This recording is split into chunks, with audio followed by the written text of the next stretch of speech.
Good evening, War Machine Hordes players and Warhammer 40k and all you other folks who just like to talk about Death Guard.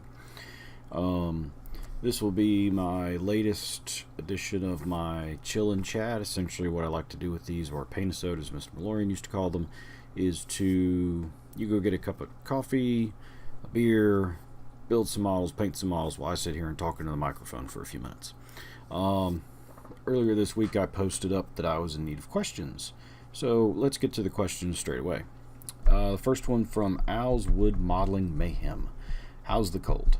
It's mostly over. My voice seems to be coming back to itself. I did run a tournament yesterday, and I was able to talk through the entire thing without coughing incessantly or anything else. So I think I've gotten lucky and I've dodged most of that bullet, and it's ready. I'm healthy again, just in time to go back to work. Thank you very much for your concern, though, sir. I hope you are well. Armed Miniatures Painting Services asked, what is your favorite model ever, the one model you would love or want more than anything? You know, that's a toughie right there.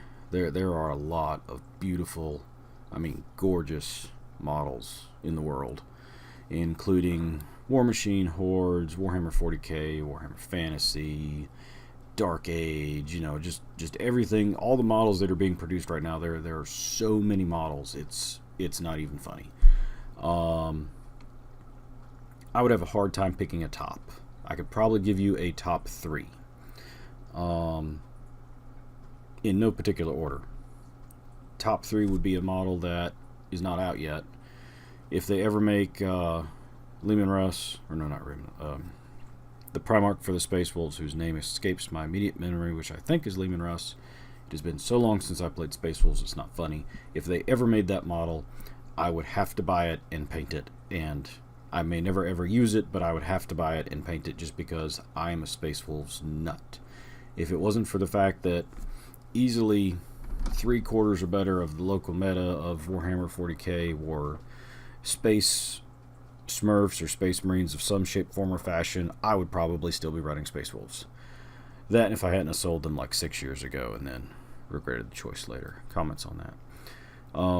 The next model in line, I really like the look of the Sea King from the Trollbloods for Hordes, and it's just a beautifully done model. Honestly, it is flat gorgeous. I think it's easily one of the best sculpts they have ever done. Rules wise, I don't know if it's any good. I've read the rules for it. I don't know what to do with it yet. I'm not the best player in the world, but that model is really, really neat. The last one for the top 3, I would have to go. This is a toughie. I should have thought about this some more before reading these questions. So, Armed Miniatures Painting Services, if you are trying to get mentions on my channel, you've gotten 2 of them already. I really don't know that I have a third one right off the top of my head. To throw one out, I would have to say,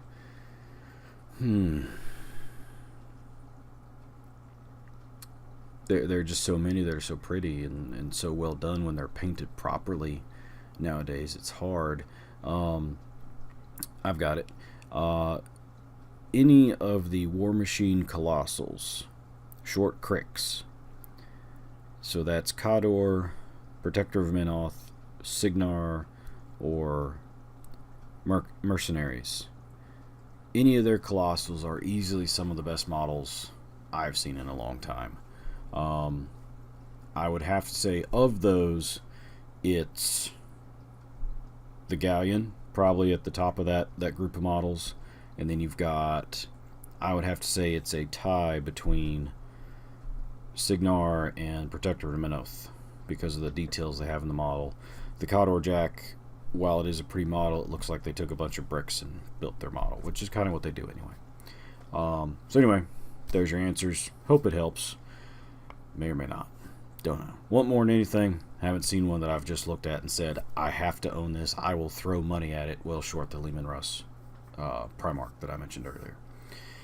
Mr. Malorian asked, would you rather live in the 40k universe or the War Machine universe? And if you were there, what do you think your occupation would be there? Well, that's an easy choice.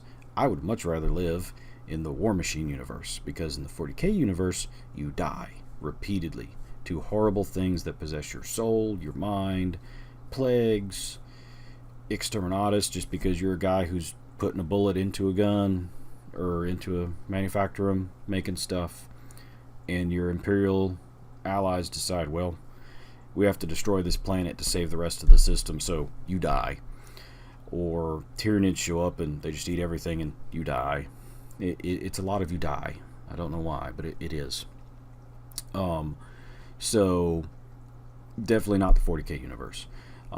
In War Machine universe, I would probably be a cross between I would, depending on what race I was born into, would obviously make some of the choices. But if it was any of the factions I play, it would more than likely be I'd be just a basic grunt soldier who went out to war to defend his home, but had like a blacksmithing job or a mechanic job of some sort, because I enjoy that sort of things in real life. I'm not really good at any of them, but I like watching them, and I think that would be a good trade to have. So thank you, Mr. Malorian, for that question, and easy choice on the first one. Idic Beer 40k asks, have you seen Star Trek Discovery yet? What did you think so far? I will be perfectly honest. I have not watched hardly any of Star Trek Discovery. Please don't unsubscribe for me, Idic Beer, for that. Mainly because I have not had time. When I do have time, I have other things I need to be doing, such as painting models, dealing with any of a sundry of stuff that I have to deal with for work that's extra duty. So I haven't had time to watch a whole lot. I've watched some snippets of it on YouTube, so no spoiler alerts. The graphics are much better than they have ever been, so no spoiler alerts there. The battle scenes I thought were really well done. I like the new holographic imagery they have for when you hail somebody. It's no longer you look at them on a two-dimensional screen. There's a hologram that walks around your bridge if they so desire. I think all that is very cool and bells and whistles-y. The few snippets I've seen, it seems to be a little bit darker than it has been in previous editions, mainly because they are at war with the Klingons, if I remember properly. The Klingons are really weird looking. I've been a Trek guy for quite a while, and these Klingons are weird. They really are. They're just weird. So I don't know exactly if I would like it or not. What I'm kind of thinking is going to happen is when I rotate to a third shift again, and I have time to sit down and catch up with it on either CBS On Demand or Netflix or wherever I can find it, I will probably end up binge watching it. And if I absolutely hate it, there will be an episode about that. If I absolutely love it, there will be an episode about that. If I've kind of really don't care, probably won't hear very much from me. So far, I have heard great reviews on it, but again, I have not personally watched an entire episode or anything else. I do know it is out of canon from the last ones due to timeline and all this other good jazz. Looking at the ships that I saw in the YouTube snippets, it looks very much like this is not a continuation. This is a reboot of the TV series. It doesn't start over with past. I think it was Voyager was the last Next Generation-esque show. It doesn't start past that point, if my memory serves. At any rate, so thank you for all the questions. I hope to get more questions the next time we do one of these. Let me pause. I need to change one thing in the edit.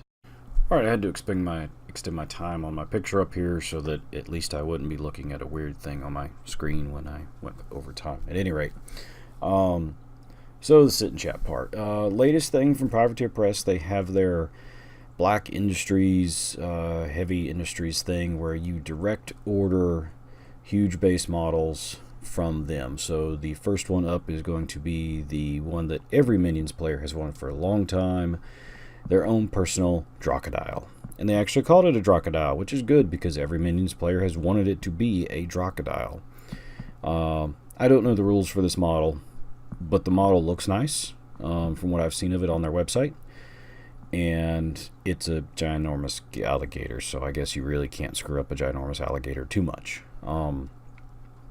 The issue I have is that they're making these pre-order and direct order from them only. So that sounds very much Forge World-esque to me. It also, I think, will damage their relationship with their store owners because, I like to go into my local shop and tell the guy, hey, can you order me this new hotness that's coming out? It should be on pre-order. Yes, I will pay you the $109, which is what the Drocodile costs. By the way, I don't know what the other models are going to cost in the future.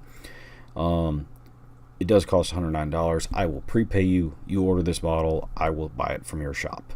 Then it helps his bottom line because he likes to make sales, obviously. Taking that away from the local stores, I think, is a poor choice. Now, if they do something to where the local stores can still go to Privateer Press and say, hey, I have this many orders for this model, ship me this many of this model, and I already have it sold. That, I think, would be a good choice. And then you're still allowing the friendly local game store to stay open. Now, granted, the one I play at is in no danger of closing. However, when I can shop there, because he allows us to come in and game pretty much whenever we feel like it, I do like to buy from him. It's an entirely different topic for a different time. So I don't know if I really like what they're doing with that. I don't know if it's because they had such issues with the Desert Hydra when it came out, with its cast being so wrong in so many places, or anything of that nature. They're also going to put out, apparently, the Hooch Hauler, which is the next Troll Bloods battle engine, is only going to be a direct order from them, and then other models further down the line. I don't really know this is a brilliant idea. If the quality of the model ordered goes up so that they can do so much to control production quality, I think it is a good choice. As far as the production side goes, I would still rather them have an option to allow the stores to order the models. Another thing that Privateer Press has decided, their mini crate thing, where they're making the exclusive models. I have not been a part of mini crate yet. It's $17 a month, which is nice. If you get a model every month, I'm not so far certain you do, but you get a single model with the crate. And I think the next one is a Christmas of Future Past Geist or something. I've seen a picture of the model. It looks okay. I don't play anything that really needs a Geist, but I may pick it up. I'm not sure. They also had the limited edition pinup girl version of the Piper of Ord. So if you wanted a different Piper of Ord model, that was your one shot to get it.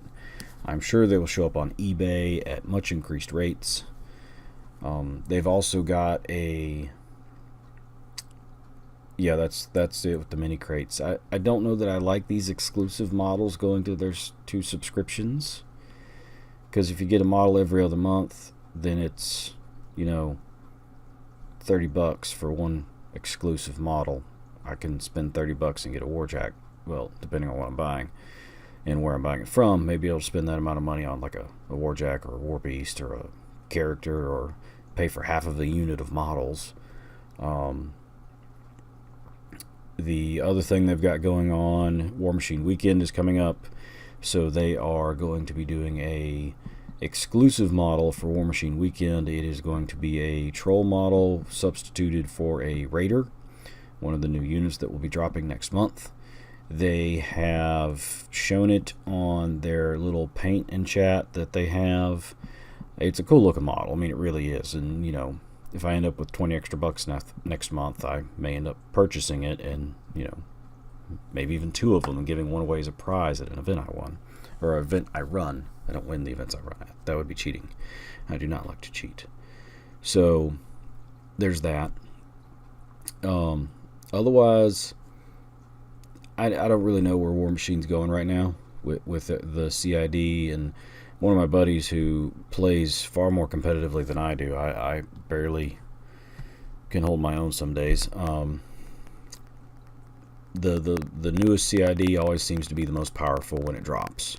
You have the Trencher CID, it dropped, it was the bee's knees. You have Grymkin, it dropped, everybody loves Grymkin. You've got the new Trollblood CID, and while it doesn't give Trollbloods a ranged game, which I have been complaining about for years, it makes Troll Bloods a lot more powerful than they were in the past. I honestly think they took them from, everybody would say, darn near bottom of the barrel, and put them in contention of the middle ranks, and depending on the player skill cap on each side of the table, you're looking at easily top tier, top table stuff. The other thing they're doing with these theme lists that are coming out, it feels like very much you are required to play in theme, otherwise you're going to play 10 to 15 points down, maybe more. Depends on the theme build and how many free solos the other person wants to get and everything else. I'm not a huge fan of that, but that's just my opinion. So on the other side of the house, the 40k stuff, Eldar Codex is dropping here in the near future. I will be picking that up and possibly doing some Eldar, how to win with Eldar videos. I do have a small Eldar force. Don't worry, Death Guard players, I'm not dumping my Death Guard yet, at least until my wife tells me I have to pick one. So they will be doing Death Guard and Eldar videos, probably more Death Guard videos than Eldar videos, just because of the amount of models I have to paint for the Death Guard right now. Everything else with 40k seems to be going on smoothly. It is very popular at my local shop. A lot of my War Machine players that had come over to War Machine and Hordes have gone back to 40k 8th edition and have told me it's because they made 40k fun again. And I said, okay, I can handle that. Beyond that, not a whole lot else going on. I am looking at possibly going to Adepticon next year. I still need to get clearance with the wife because that's almost 6 days I will be gone. Figure a day each way for travel because I'll probably be driving because I literally hate flying a lot. Like, I only flew on my honeymoon because there was no other way to get where we were going in a feasible amount of time. But at any rate, it's a day's worth of travel up there and back. I'm looking at trying to meet up with some buddies of mine I have not seen in quite some time and do some gaming, maybe meet a few of the other folks in the world, and just see what continues to happen out there. So, do y'all have any suggestions for going to Adepticon or anything of that nature? Please leave it in the comment section below. Beyond that, thank you very much for your questions. I'm enjoying reading your posts. Thank you to all the new subscribers who have joined my channel while I continue in this endeavor of making videos and getting them posted on a regular basis, or at least more of a regular basis. Hopefully at some point I will have a decent intro, maybe even do a giveaway at some point in time, depending on how the channel is growing, and just move on from there. Check out Idic Beer's Get It Painted Challenge and join in the challenge to get some models painted because, you know, why not? They're there. You should get them painted. And then post pictures in his Get It Painted Challenge and let me know you've posted pictures there so that we can all look at them. We will not make fun of your photographs. We enjoy looking at models that are painted. I will not make fun of your models that you have personally painted. At any rate, remember to like, comment, and subscribe. If you have further questions, please leave them in the comment section below, and I will attempt to answer them as quickly as possible. Have a good one.